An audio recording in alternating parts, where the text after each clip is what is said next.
So as we approach the end of our conference, our final session will shed light on the Shariah Strategy for 2023. We are privileged to have Encik Sharizan Rosli from CGS CIMB Securities Sdn Berhad to share his expertise in this area.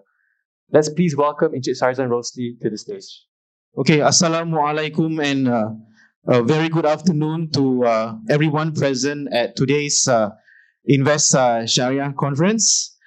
So this is our last session, the session that everybody will probably be waiting for as a closing session. Assalamualaikum, Tan Sri Wahid, Puan Ziza, and everybody at the main table. My name is Sharizan Rosli. I'm a senior analyst at CGS CIMB Securities. So I'm part of the research team for many, many years. And I was suggested by one of our teams to speak about some Sharia perspectives in terms of investing and some strategies, as in investing in stock market, nothing else.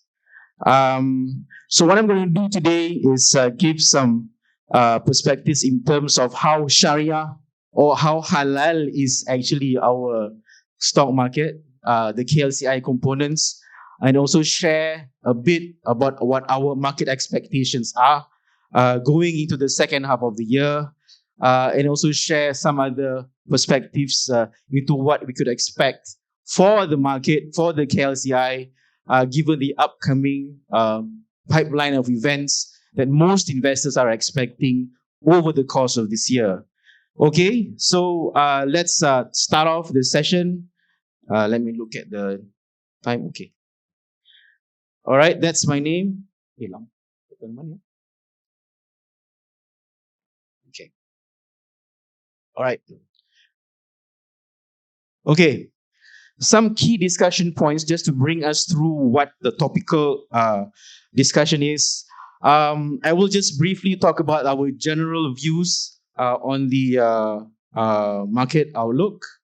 Some Sharia perspectives on the overall market versus other Sharia indices, because there are currently other global Sharia indices that has been in the market longer than our FPM Hijrah Sharia Index has been in the market. And see how the performance of those indices has been or have been versus our own Hijrah Sharia Index, which is the main one, and compare that as well with the KLCI, whether it is outperformed or underperformed in the market this year, last year, whichever years, or pre-COVID years. So you'll see the charts there later for comparative purposes. Yeah. So thirdly, I will also briefly look at the IPO market this year. This year's IPO market has been very active. I think the June period was quite a swamped period for the retail team at CGS CIMB Research, because we've been going to attend various multiple briefings after briefings on IPOs. So I will list down all the IPOs this year so far up to the point of the last IPO that went live. And I also understand from our counterpart in Bursa that so far, the IPOs that has gone live was 22 IPOs, but there'll be more coming in the pipeline this year. So it's going to be a more active year for IPOs this year compared to last year. So that will also just show you which IPOs are non-Sharia, and which IPOs are Sharia, and which IPOs was a failure, as in share prices go below IPO price and stuff like that.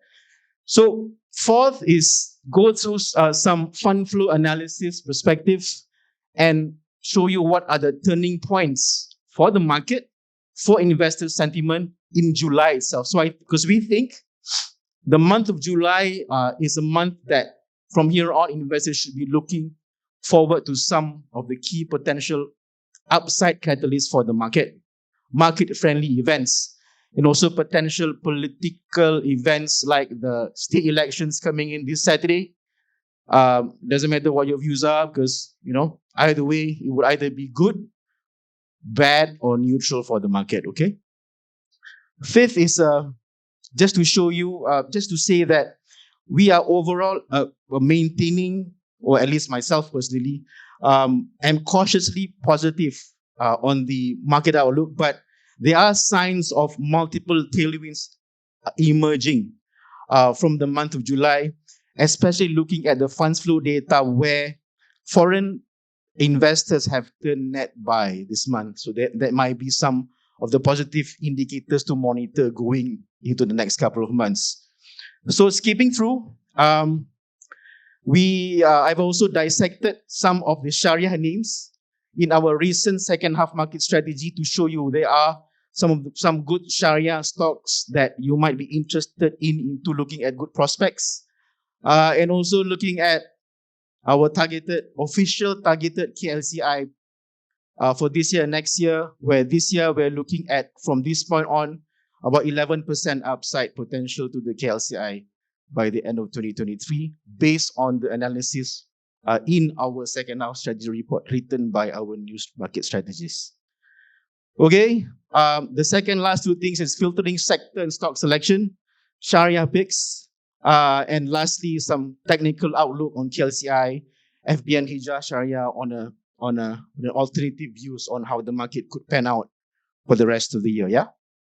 Okay. Some investment summary, some thesis. Our general thesis is that the overall market to maintain a cautiously positive stance.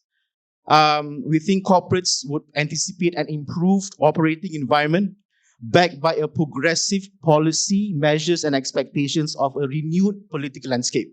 Okay, so we are looking at a favorable domestic economy that could mitigate concerns on slower global growth and negative spillovers from ongoing geopolitical tensions between the Russia-Ukraine war. So key factors that could underpin, I think I'll go this side. It's a bit lengoh. Okay. Key factors that underpin our second half market strategy includes sentiment-driven catalysts. Okay. If you are positive on the market, it should be sentiment-driven catalysts underpinned by the removal of political uncertainties. Okay. In our opinion, if you look at the valuation of KLCI, it has always been trading at a discount to its regional peers. One of the key reasons why we believe that is the case is because of Malaysia's political drama.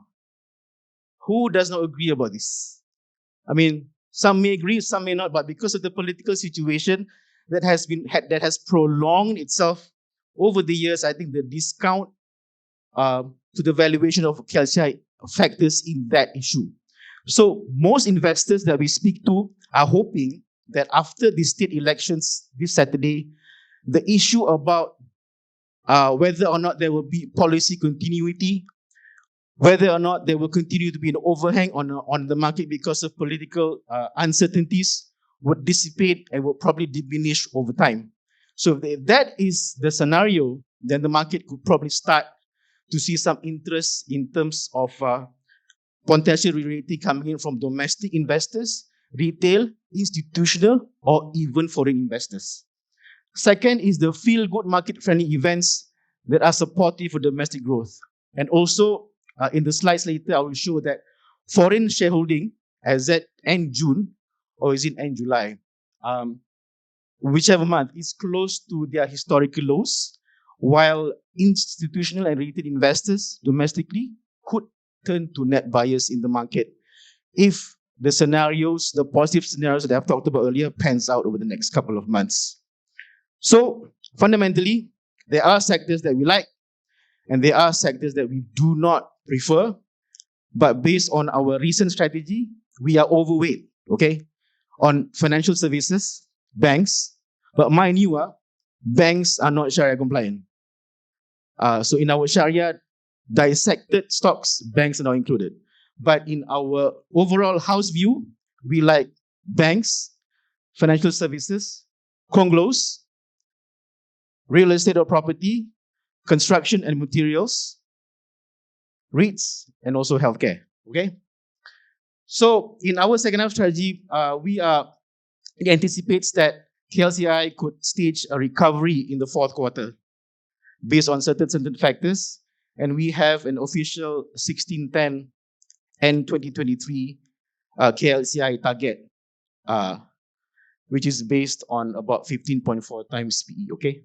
So based on this KLCI target, there could potentially be an 11% more upside to the KLCI in the coming months if sentiment turns to be positive for the market. Okay. Our broad-based Sharia stock selection criteria for second half is based on these 5 criteria. 1, beneficiaries of tourist arrival. Number 2, beneficiaries of better policy implementation. 3, laggards with attractive valuations. We've seen some of the cyclical stocks over the last 2 or 3 months be rating quite strongly because of the fact that the stocks has been laggard, and also valuation either on PE platform or price to book basis have been looking very attractive, and there are lots of catalyst projects, for example, coming through for some of the stocks. Number 4, robust order visibility. 5, strong structural growth story with diversified earnings base. So I have split the stock picks between 2. The first category is our universe stock picks. So officially, the stocks that we like is RHB Bank. It's a non-Sharia stock, but it's our topic for the bank sector. Yinsen, Genting, Sunway Berhad, and Telekom Malaysia. All right? So based on our dissected Sharia stock picks, we like Tenaga, IAGH Healthcare, Telecom, Gamuda, Sunway, IGM Corp, Sime Darby, Burmas Auto, Dayang, which we had initiated early this year, Power Root, Wasyong or Wasco, which we also recently initiated, and Weiba Engineering. Okay, so that's the overall view of the market and where our preference and stock recommendations stand in terms of those within our buy or add universe.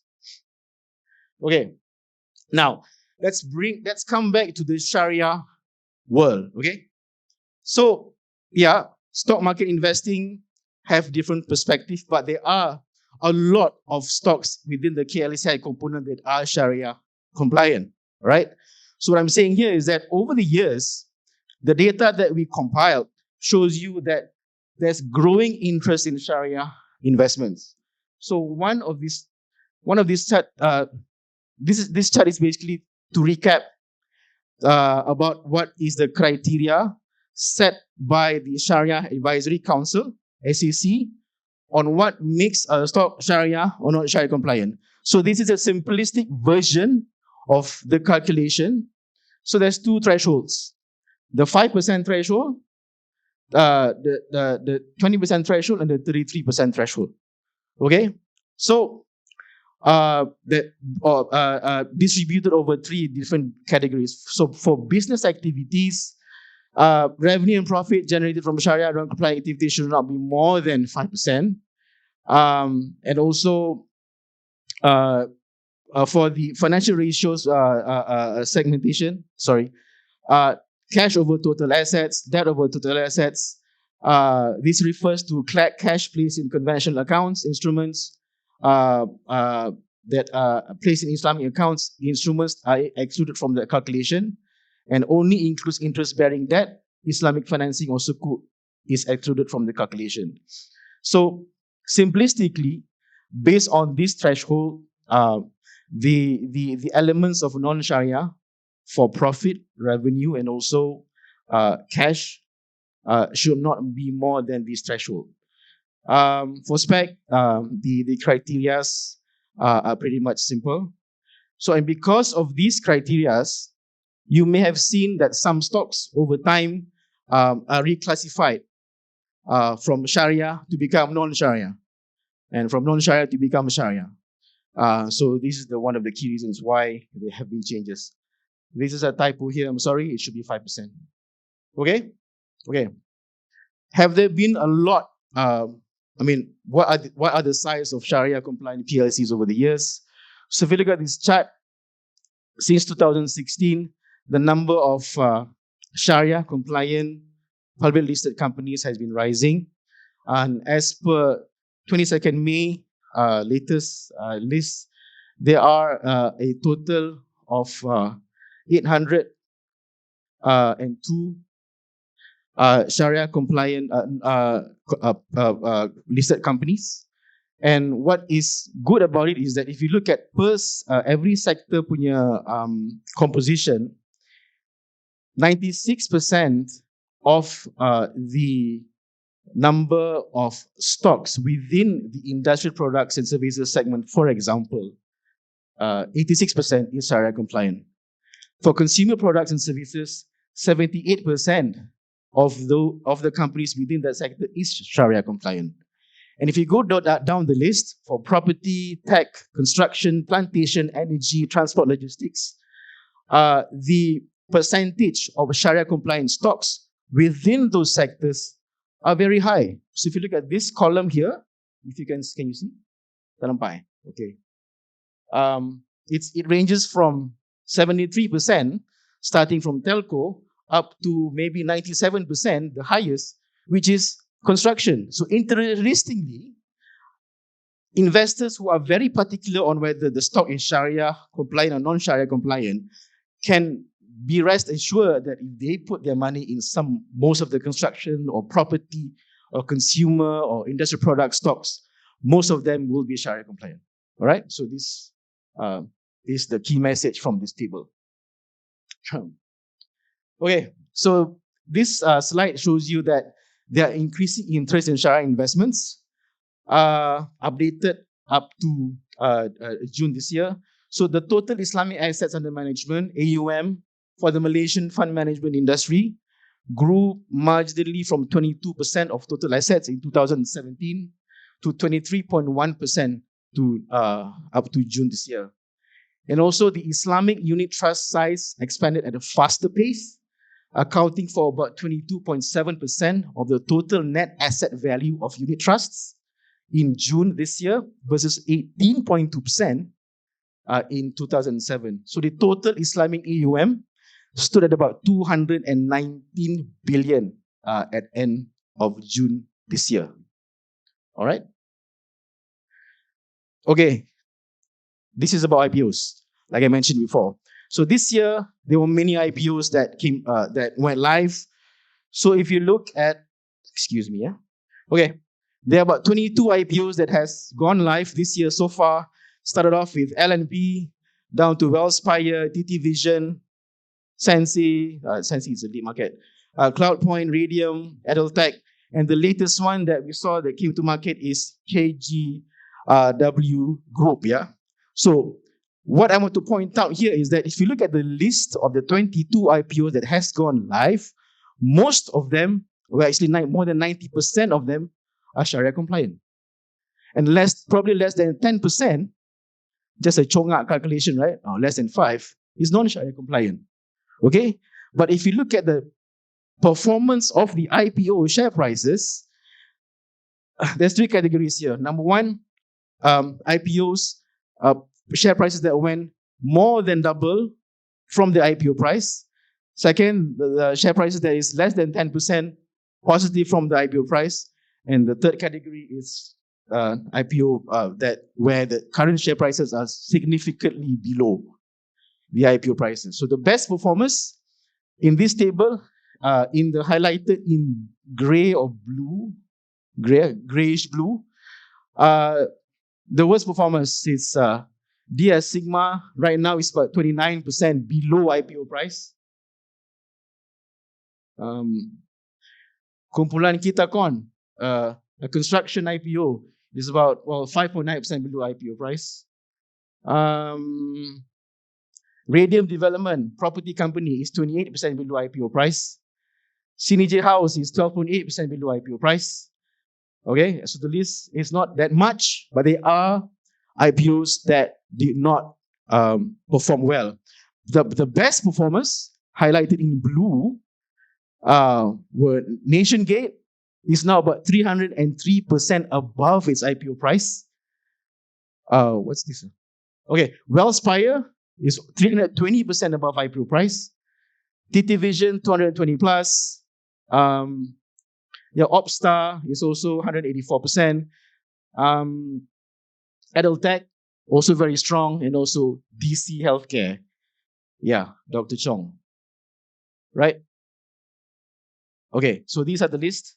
So if you look at the distribution of sectors, Most of the IPOs came from this sector classification: industrial products, construction, less construction, more tech, more industrial products, and more consumer products. Yep. So there'll be more coming in the pipeline over the next coming months, and we will be looking forward to see how the IPO goes. Okay, so now we come to the comparison part. All right. Our FBM Hijrah Sharia was started to what became official in 2007, if I'm not mistaken, right? And since then, before that, there were many other regional or competitive global Sharia indices that has come through. But if you compare between the components of FBM KLCI and also FBM Hijrah, on the left side is KLCI, on the right side is Hijrah. Of course, if you look at the top 10 constituents, for KLCI, banks make up about 43% of the top 30 constituents. And in the Hijrah side, they are the banks. But the biggest constituent in Hijrah for the top 30 is 19.6% coming from telcos, F&B, utilities. So basically what it tells you is that even within the Hijrah Sharia index, companies, sectors, or industry players are also well represented. Okay, Sharia cautious investors are not going to miss out much. Apart from them not being able to invest in banks, they can have good exposures in telcos, utilities, healthcare, energy as well. So, there's a balance between a nice balance between the high growth sectors, the dividend yield sectors, and also sectors with good prospects in terms of earnings improvement. Okay, interestingly, if you talk about the FBM Hijrah index, so the FBM Hijrah Sharia outperformed the FBM KLCI in 7 out of the past 11 years. So the years that our FBM Hijrah index outperformed KLCI was in 2012, 2013, 2014, 2015. In the COVID lockdown years, interestingly, Hijrah index also outperformed the KLCI, and also year to date, it has outperformed KLCI with a lesser degree of decline, not a positive number. Okay, so in terms of comparison of the Hijrah Sharia versus other global Sharia indices, for the 7 months this year, the top 3 best performers for global or regional Sharia indices were the S&P 500 Sharia. It's up 26.5% in 7 months this year. FTSE Sharia Japan 100 Index is up 26.2% 7 months this year. And FTSE Sharia All World, which is up 20% this year. So coming back to Malaysia, our FBM Hijrah Sharia fell about 1.1% year to date, 7 months, versus 7.2% in 2022. Okay? Now, if you also compare the FBM Hijrah Sharia versus other Bursa Malaysia indices, for the 7 months period this year, the best performing sectoral indices, now we talk about sector first, were property, up 20.5%, utilities was up 18.1%, construction was up 10.9%, and the worst performing were the industrial production, consumer, and also finance. Interestingly, in our latest strategy, we have talked about how we think expectations and cyclical plays are coming to life for the Malaysian outlook, and we are pretty positive on the prospects of the construction and property sectors given news flow development, expectations of progressive policies, and also attractive valuation for the property sector, which is why we think one of the key drivers driving the 20.5% and also the 10.9% increase in the property and also construction indices year to date. Okay, out of the 13 KLCI constituents that delivered positive returns year to date, 10 are Sharia compliant. All right, so the light blue highlights are Sharia compliant stocks. The best performing Sharia compliant stock as part of KLCI constituents were Inari. It's up 17.4% year to date. And the worst performing one is Mr. DIY, is down 25.9%, which is Sharia compliant. Okay. This is just to show perspectives in terms of the best performing and worst performing stocks that are Sharia or non-Sharia. Okay, as you know, the market or KLCI is also greatly influenced by news flow, events, and also, whether it's positive or negative. So I've put down a chart here showing you the KLCI performance in 2022 and the key events that may or may not have affected the market performance. In 2022, KLCI fell 4.6%. Okay, towards the end of the third quarter in that year, it started to re-rate on several news going to the end of 2022, mainly driven by expectations of positive impact of the full reopening of the economy during the end of that year. So this year, KLCI is down 2.4%. And if you look at this chart, the re-rating started sometime in June-July period, which is a period where we think there could be some turning points emerging for the KLCI, coming both on the political uncertainties diminishing factor and also expectations of good domestic growth for the KLCI benefiting certain sectors. Okay. All right. So is KLCI or the market at an inflection point in July? Okay. KLCI rebounded and foreign investors turned net sellers. Those are the two key points. Okay. What happened in July? KLCI posted growth in July 23, having previously declined for 6 consecutive months. So in July alone, KLCI was up 6% to 1,459 points. On a positive note, second point, foreign investors turned net buyers in July, having previously been net sellers of Malaysian equities for 10 consecutive months. Now, net buy flow were at about 1.4 billion compared to a net sell flow of 1.3 billion. All right. The top 3 performers was mentioned already. So, just want to highlight here some of the key events or news flow in July that we think could be a point where investors could start to monitor or follow up. The highlights in blue, okay. In July, Bank Negara decided to maintain OPR at 3%, which is good.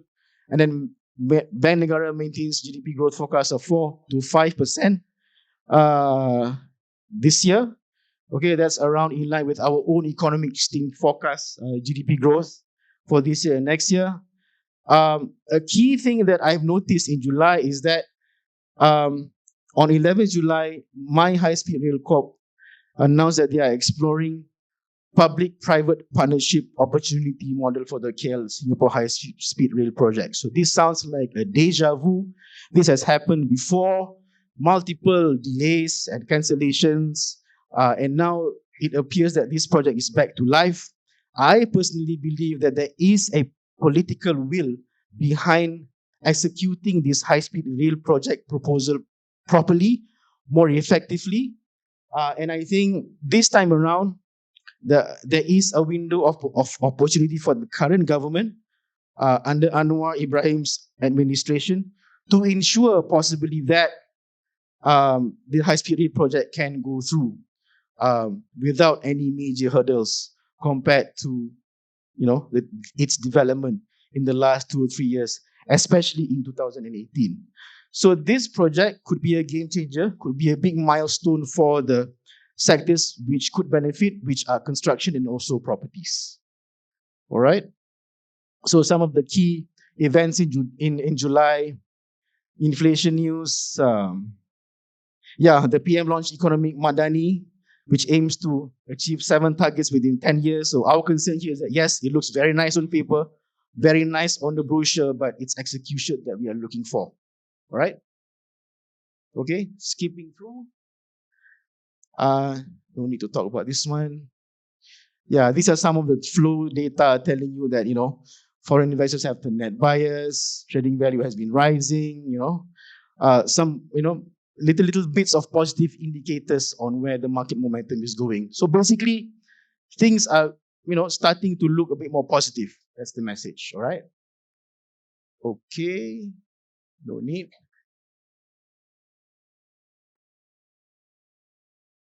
Yeah, so it's just a repetition of saying that KLCI was up 6% this year in the month of July. If you look at regionally, there are also comparisons in terms of where KLCI is and also other regional index. So other regional index, global indices for the 7 months like Nikkei, S&P, Euro Stocks, Kospi, MSCI emerging markets are all on the green, except for Bursa Malaysia KLCI down 2.4% year to date. Okay.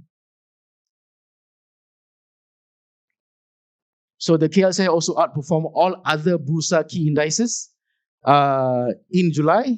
So in July, KLCI outperformed several other key indices. The FBI Mid 70 was the best performing index with a gain of 7.2%, outperforming KLCI's decline of 2.4%. So these are very descriptive.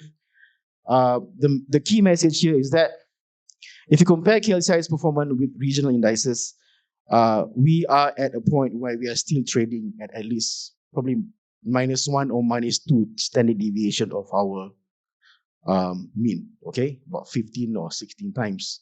So KLCI can also be viewed as undervalued, but for the undervalued view to become a catalyst, there has to be positive events.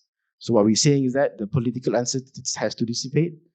Investors will have to start to have positive sentiments on the market, and foreign flows would have to start to flow through, which would probably trigger a catalyst to the market's re-rating for the next couple of months.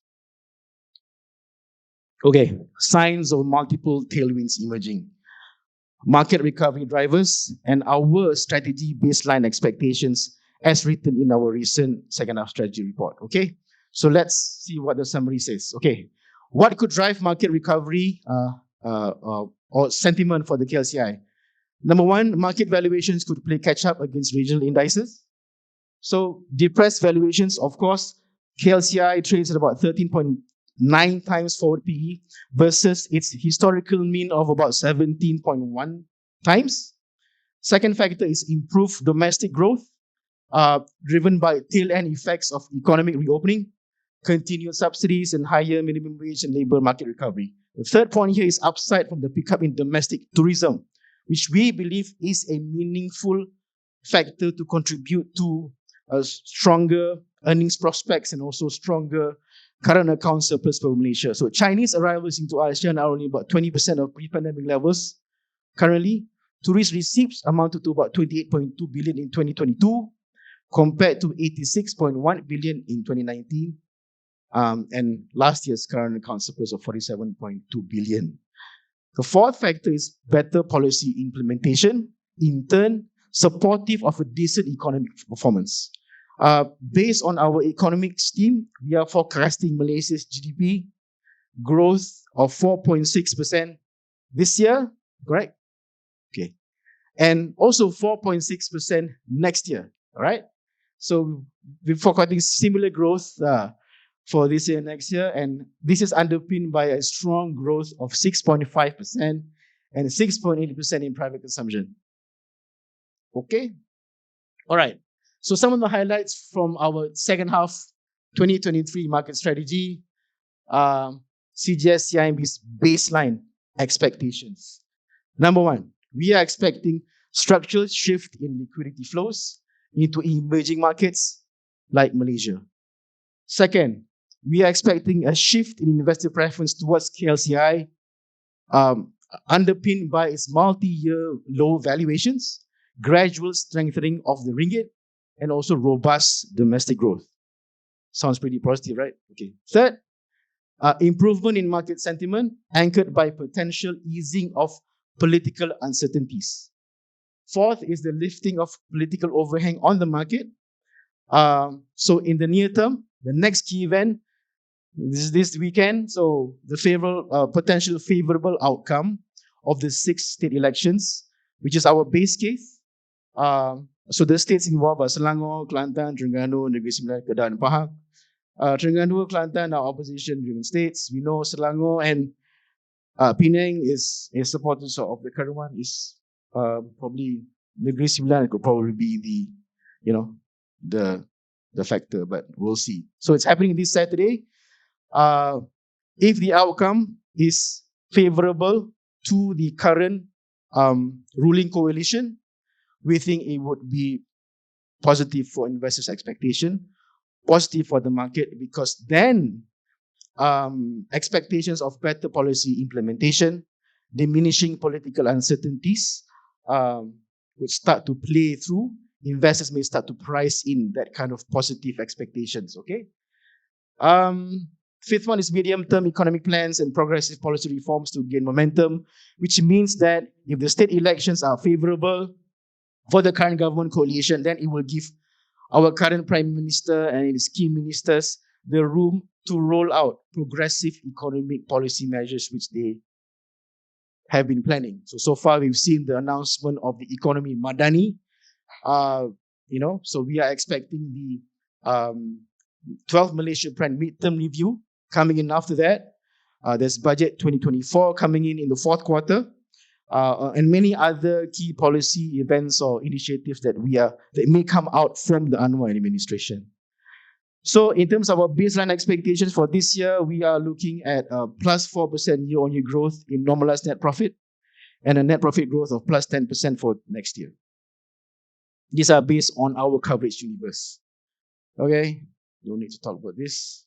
Okay, so we are looking at a KLCI target of 1610 by year end. That is based on a target PE of 15.4 times. All right, and these are the calculations on how we derive it. But basically, some of our assumptions in the KLCI target this year is that we are assuming 5% earnings growth per annum in 2023 to 2025, which compares to the 4 to 10% growth implied in our universe. So 1610 target by year end. And we have extended that further to say that if market momentum remains strong next year, from 1610, it can go to 1800. Right? So that would put at an implied target PE of 16.4 times. These are all in our second half strategy. You can have a look at it in more detail. All right? So 1610, end of this year, 1800 potentially next year. Okay, so this one is what I was talking about. If you look at the forward PE chart, multi-year valuations, forward PE valuations at its low right now is about -1 standard deviation. For forward PE is about 14 times. So the mean recalculated on Bloomberg data is about 15.9. Okay? So that's where the valuations are. Yeah. Okay, what stocks to play? What sectors that we like? So this is filtering out our Shariah selection. So what could further catalyze share prices in second half of this year? Number one, we think that markets' earnings risk may gradually diminish due to much improved operating conditions, driven by easing revenue, cost, and profit disruptors as economies or sector landscape goes into full swing, significant recovery in sector fundamentals, and favorable and progressive macro policy prospects. Second, market sentiment appears to be on a more sustainable positive turning point. Investors appear to be selectively pricing in several potential catalysts. Okay, potentially favorable outcome from the elections, potential spillover from the likely beginning of the US, and this ties in with our criteria for sector stock selection, which are robust economic policy, reflationary beneficiaries, and also growth with attractive valuation. That's the summary. Okay, so strategy is to go for domestic growth and reflation focus. So key drivers, improving prospects for domestic economy post-pandemic. Second is normalization of inbound tourist travels and receipts. Third is effective, proactive, and progressive policy implementation. So the sectors that we are overweight on, like I mentioned earlier, are the financial services, conglos, real estate or property, construction materials, REITs, and also healthcare. So I hope this is clear enough. So this just giving you the weightage. Can't see anything, right? So sorry. Yeah, so this is the overweight sectors, the sectors that we are neutral and the sectors that we are underweight. Okay, focus here is the overweight sectors within which we think stocks can fly. Okay? Overweight sectors, Shariah selection. So key broad-based positive sector views based on CGI's CIMB's coverage universe. So we are positive on fundamental earnings recovery on banks. The second angle is laggard share prices, attractive valuations, exposure to economic recovery. Those are conglos. They fall under this category because their business model is more diversified. They've got several different models, which classifies them as conglos.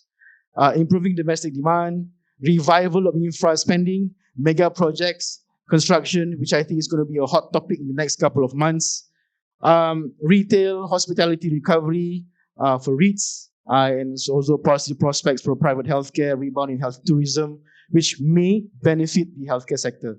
So in terms of Shariah selection, these are the names, but it's summarized here. Okay, so based on our Shariah selection, okay, strategy and top picks with Shariah selections, financial services, conglos, real estate. Okay, for financial services, within our conventional strategy, we like RHB, Hong Leong, Bank, and Public. Okay, but based on our Shariah filtering, none. So banks are not Shariah compliant. I'm sorry. Okay, for conglos, we like YTL Corp, Sunway Berhad, and Genting on conventional stock pick criteria. But filtering out through Shariah compliant stock picks, Sunway Berhad is the only Shariah compliant among the three. Okay, so we are pretty positive on Sunway Berhad. Due to the fact that it's a conglo, it benefits from retail recovery, it benefits from construction recovery, it also benefits from property recovery. So it's a very diversified growth company. So on real estate, Masing, Saimdabi Property are our two conventional stock picks, and both of them are also Shariah compliant. So don't worry. All right. For construction, we like Gabuda, IGM Corp, and HSS Engineers, and all three are Shariah compliant. So we are still positive on Gabuda, which is our top sector pick. And the rest of the companies may also benefit from high-speed rail and MRT. So the story is reviving on the same angle this year. So for the REITs, Axis REIT, IGB REIT, and Sunway are our conventional picks, but none of them are Shariah compliant. Okay, so you cut investors who are Shariah concerned about stocks and who likes dividend yield, stability, rental income, and stuff like that may not be able, if they're particular, they may not want to invest in Axis or XGB because it's not Shariah compliant. So finally, healthcare, we are just pushing for ISH healthcare, which is also Shariah compliant. Okay? Okay, so we also have our top 20 high conviction picks. So within the top 20 universe, we have taken out the non-Shariah compliant ones and leave out 12 Shariah compliant stocks. So some additional names, which all we have ad calls. And if you look at the potential upside based on our target prices, it ranges from, 21% up to 48%. So there's huge potential upside from the list of our ad call recommendations. So the companies are Tenaga Nasional, IHH, Telecom, Gamuda mentioned before, Sunway Berhad mentioned before, IGM Corp, Sainabi Property, Burmas, Dayang, Power Root, Wasco, and Wiba Engineering. Dayang and Wasco are the two stocks that we recently initiated. And so these are the names. Ad calls with Shariah, strong Shariah compliance criteria. Okay. Okay, on economic outlook, I'm just going to read through the key messages from our economics team. Okay, there are still growth in advanced economies. The impact of slowdown in recession is already felt in regional economies, given the fall in demand for manufactured goods. Malaysia's second half will be a challenge. Trade is weak, but we see potential bottom out this year. Faltering exports growth will come primarily from domestic demand, which is also one of the key angles for our stock market selection. Okay. Fortunately, domestic economy is still robust given favorable labor market and continued revival in tourism. Okay, points I've mentioned before. Inflation, it's pointing downwards, although core inflation is persistent. Further price and readjustments are likely minimal, which could ease pressure on CPI in 2023.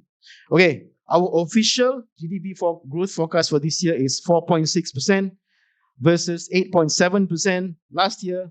On OPR, we expect BNM to pause for the rest of the year. No more. Habis. Okay. For regional economies, falling demand for goods means the slowdown is already here. There are concerns, not right now, if you watch Bloomberg or whichever economic channels, there are concerns of global growth coming through. Fitch has recently downgraded US to whatever AA negative it is. So it is an indication that financial bodies are concerned about the potential slowdown in the US. If you look at these two charts, global trade is in contraction since November 22 as production falls. And so the fall in demand translates to a contraction in regional trade. Okay. So, but Malaysia, things are sort of all good. I mean, things are good.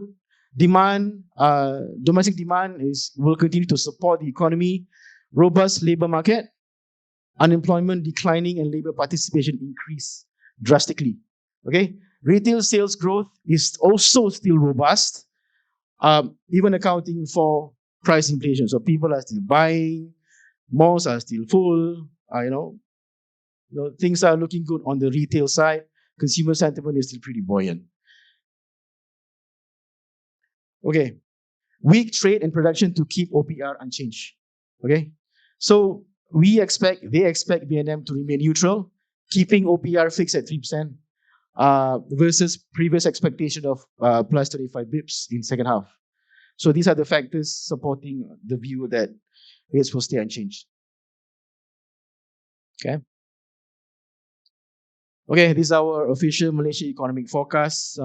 You may have seen them in the reports that we constantly publish.